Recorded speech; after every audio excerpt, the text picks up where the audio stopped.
How we work, how we innovate, how we interact have all changed dramatically in the recent past. Today, I am excited to dive into learning how innovation and our new style of hybrid work interact. I'm Matt Abrahams, and I teach strategic communication at Stanford Graduate School of Business. Welcome to Think Fast, Talk Smart, the podcast. I am very excited to chat with Glenn Carroll and Michael Arena. Glenn is the Adams Distinguished Professor of Management at Stanford GSB. Glenn teaches Leading Through Culture and is the co-author of Making Great Strategy, Arguing for Organizational Advantage. Michael Arena is a faculty member in Penn's Masters in Organizational Dynamics program. Michael most recently served as the Vice President of Talent and Development at Amazon Web Services, and he authored the book Adaptive Space: How GM and Other Companies Are Positively Disrupting Themselves and Transforming into Agile Organizations. Welcome, Glenn and Michael. Thanks for being here. I am looking so forward to our conversation. It's a pleasure to be here. Really looking forward to the conversation, Matt. Excellent. Let's get started. The pandemic caused a huge shift to virtual and hybrid work. You both, along with other colleagues, recently wrote a paper entitled The Adaptive Hybrid: Innovation with Virtual Work. Michael, what research question were you setting out to address with this work? Yeah, it's really interesting, Matt. If you would have said pre-March 2020 that we would have all entered into this virtual experiment together and would have been as productive, if not more productive, in the virtual context, I think many managers and many of us who've studied social capital and connections would have laughed out loud. But it turns out that that is exactly what happened. Mostly productivity improved, or at least remained the same for knowledge workers. But that led us really quickly to another question, a longer term question, which had much more to do with innovation. Like, what will happen long term from an innovation standpoint as it relates to working virtually? And we know from previous research that that requires a different set of connections than being productive. And it turns out those particular connections are very, very fragile. So it led us down this path of really trying to understand what might be happening with innovation longer term. And we started to really study the network patterns quite comprehensively to see what was emerging virtually during that period of time. And then we started to see some anecdotes. My favorite and most alarming was in the video game industry. Just as the video game industry was at its height, all of our children were sent home and, we were all sucking up bandwidth on our home internet systems, and the kids wanted to be playing games because the educators hadn't caught up. We started to see launch delays in the video game industry. And I think the number was there were 4x more delays in the virtual world than pre-COVID against the standard benchmark. And we just started to become suspicious. Are we still generating ideas at the same velocity? And are we able to integrate new solutions and new products and scale them on the back end? And that got, Glenn and myself interested in really trying to dig deep into what might be happening with innovation. I have two teenage sons, and they were very eager for new video game releases. And who knew video games could inspire such interesting creative research? Glenn, in order to understand the adaptive hybrid work model that you all put forth, we really first need to understand the different stages of innovation. Can you explain the different stages and give us some insight into them? Sure. So we use a fairly standard depiction of organizational innovation that has 3 steps. First step is what people call ideation, which is where you brainstorm and kick around ideas and come up with what you think is a good idea. That's usually a pretty unstructured process where you put people in a room and just try to get them to interact. The second stage is what's often called incubation. And the incubation phase is when you've decided on 1, 2, or 3 ideas, and you're trying to put them in place in an actual market or organization and see how they perform and try to fine tune the way in which you're doing it so that it works the way you want and that the consumers understand it and react to it the way you think they should. And then the third stage is if you've successfully incubated an idea, it's to bring it to scale. And bring it to scale means to bring it to the full organization and all of its markets, products, and services that are appropriate so that you can reap the benefits of the innovation in your regular performance. So it's all about ideation, incubation, and scale. Thank you for that, Glenn. Your model also looks at bonding and bridging. Can you help us understand how these two concepts interact with the stages of innovation? Sure. So we talk about what we call bonding ties and bridging ties, which are social connections among individuals.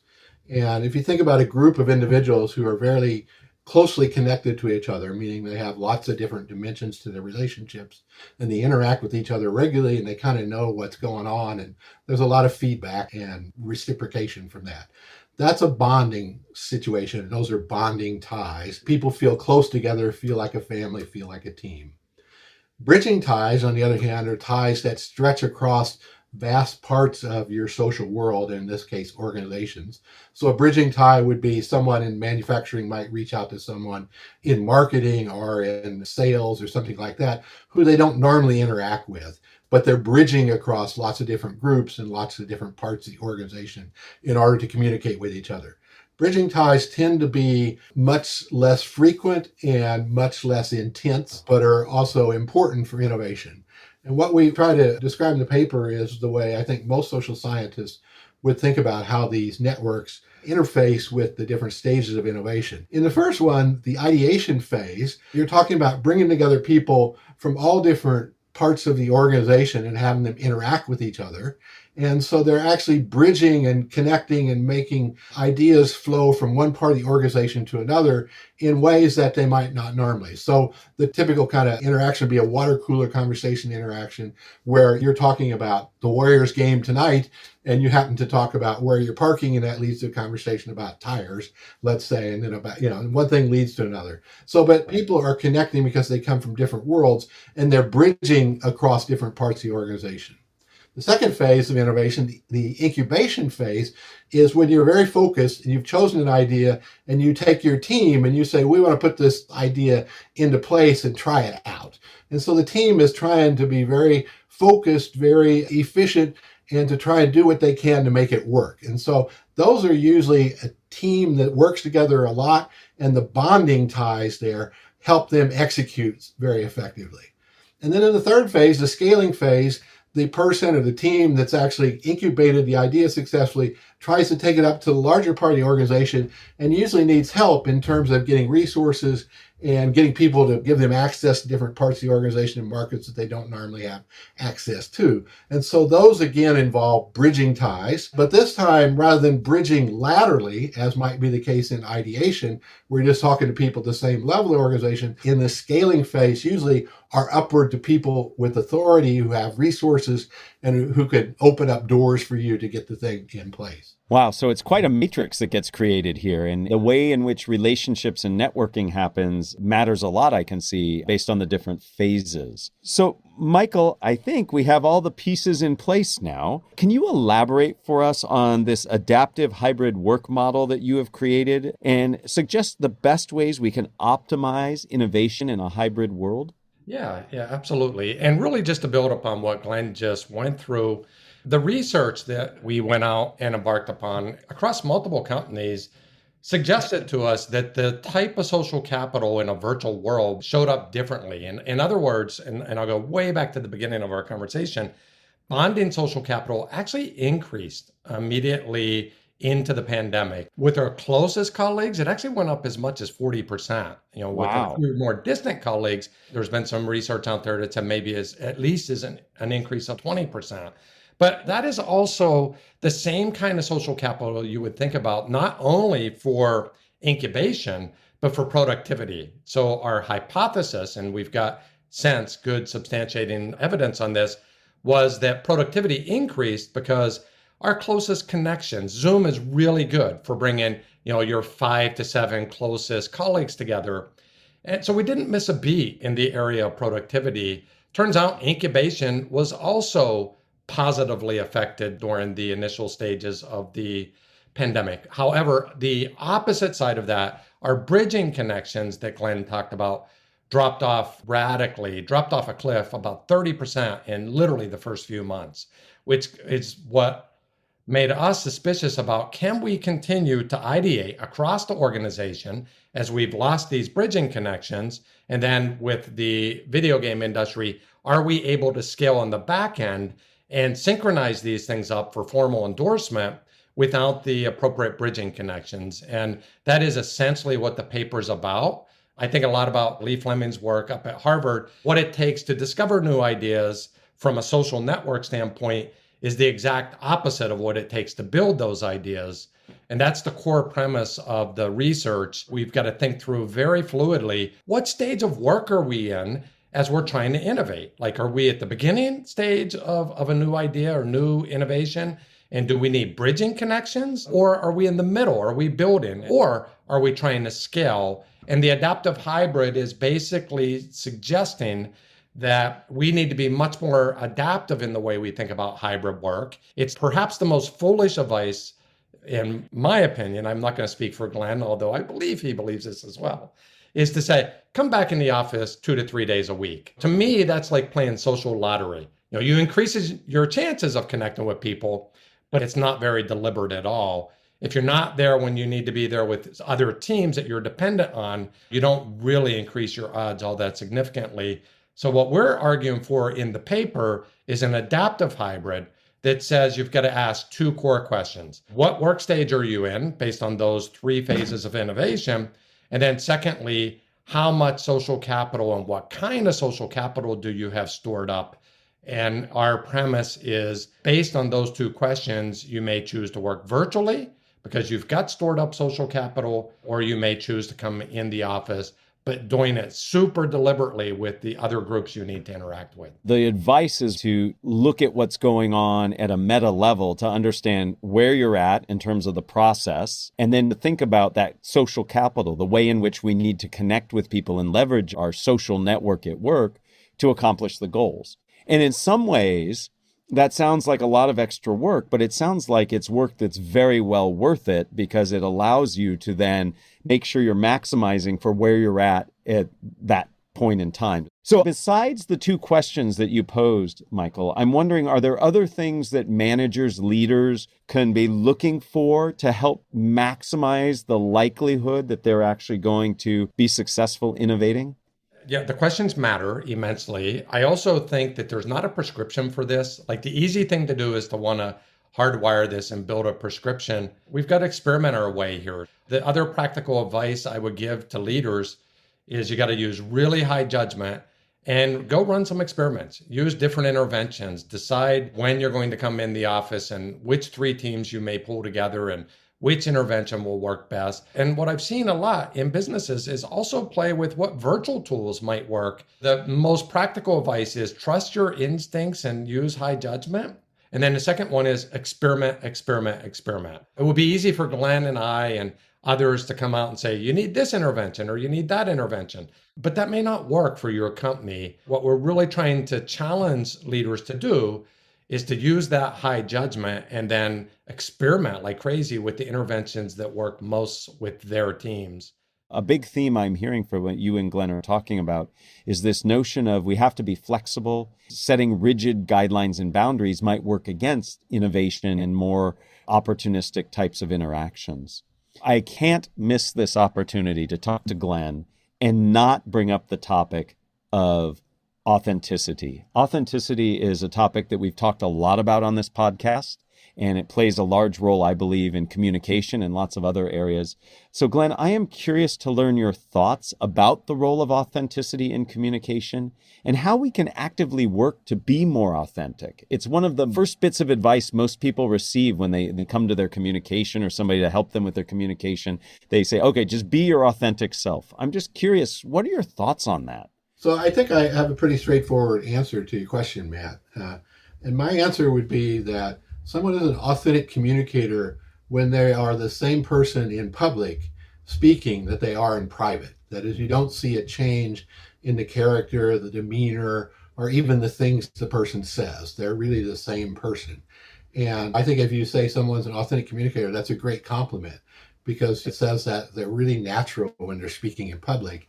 and they're not going to tell you something different than they would have in private. Yeah, interesting. So being that same person, speaking the same way. I don't know if you have any data on this, Glenn, but I'm just curious.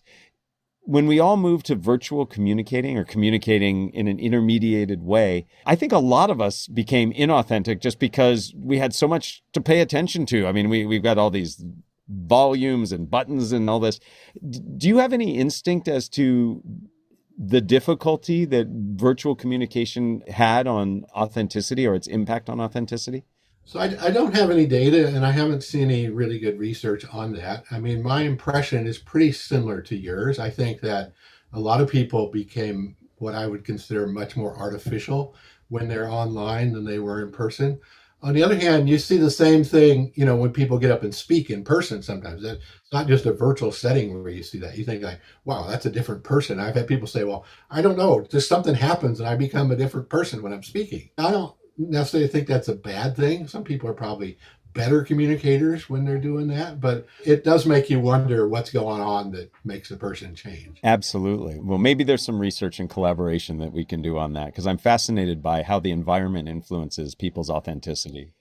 Before we end, I'd like to ask both of you the same three questions I ask everybody who joins me. Are you guys up for that? Yeah. Absolutely. Excellent. All right, we'll start with you, Glenn. If you were to capture the best communication advice you have ever received as a 5 to 7 word presentation slide title, what would it be? So I'm going to sound like I'm pandering, but this is really true, Matt. So I was watching one of your videos, and you were talking about people who got nervous when they speak. Yeah. And your advice was just reflect at that moment and tell yourself, oh, that's just me being nervous. And in fact, if I had known that when I was much younger, I think it would have helped me with a lot of anxiety I had in public speaking. It really is true. Once you just realize, like, this is a normal thing and this is still you, that it relaxes you entirely. Pandering will get you everywhere, Glenn. No, I'm glad that advice was helpful, and it's helpful to many of us to take a moment to just realize that anxiety is pervasive. In fact, it is the norm. To not be nervous is the stranger of the situation. I'm glad that's helpful for you, and I hope it's helpful for others as well. Michael, I'm curious, who is a communicator that you admire and why? I think I'm going to say Mary Barra because I had the chance of working with Mary Barra, as Glenn has, while I was at General Motors. She's just a really unique communicator in ways that I admire tremendously. And she's super authentic, awesome listener, which I think is an underrepresented part of communicating, right? Just an incredible listener who draws other people in and then is, I actually think, quite masterful at synthesizing what she just heard from many, many others. So for me, like when I'm thinking about leadership and communication, not standing on the stage and communicating, but leadership and communicating, she rises to the top to me. I love that I asked a question about a communicator and you immediately went to a leader who's very good at listening and synthesizing. We often forget that that's a critical part of communication. Glenn, I'd like to ask you the same question. Who is a communicator that you admire and why? Yeah, so I'm going to go in the other direction here, but somebody I don't know and I've really only heard speak once, and that was on television. And that is Amanda Gorman. She's a young poet laureate. She read a poem at Joe Biden's inauguration. I mean, I remember watching it. She had so much confidence, and I was just amazed at her. She's maybe 21 years old. I was amazed at her ability to do this. And so it was a matter of her oration and not necessarily a two-way communication, but it was very, very powerful. Absolutely. I was very moved by that as well. She's a very gifted communicator and was able in that moment to really bring, I think, a lot of people to that same conclusion you came to. Thank you. So, Michael, third question for you. What are the first 3 ingredients that go into a successful communication recipe? I'll get a little unconventional on this one too. So in social science, there's something called the gossip and reputation cycle. And it's basically how a message will be picked up and carried, if you want to think about it, virally across the network. For me, I think about it this way. It's got to be short. It's got to be a snippet because we communicate to others in snippets. It won't carry if it's not short. It's got to be compelling. Like if it's not meaningful, no one's going to repeat it and it's not going to travel across the network. And probably most importantly is it's got to be interesting to the person you're communicating to. I'm never going to repeat something that someone else says if I can't find something in it that was interesting to me or relevant to the audience is another way of thinking about that. Those are the 3 things I think about is short, meaningful, and interesting to the audience or the individual that you're communicating to. Who knew we could learn so much from gossip in terms of what makes for effective communication? But certainly being concise, making sure it's meaningful and interesting and relevant make a big difference. I certainly want to make sure that the work that you two do is not seen as gossip, but is seen as very critical. And I've really enjoyed the conversation. Your adaptive hybrid model, I think, is really informative for all businesses to think about as we navigate our way through this. And really your mantra of experiment, try, learn how to make this work for an individual organization really makes a lot of sense. I thank you very much for your time and for your insights. Thank you. Thank you, Matt. You've been listening to Think Fast, Talk Smart, the podcast, a production of Stanford Graduate School of Business. This episode was produced by Michael Riley, Jenny Luna, and me, Matt Abrahams. Find more resources and join in the conversation by searching LinkedIn for Think Fast, Talk Smart. Download and subscribe wherever you find your podcasts.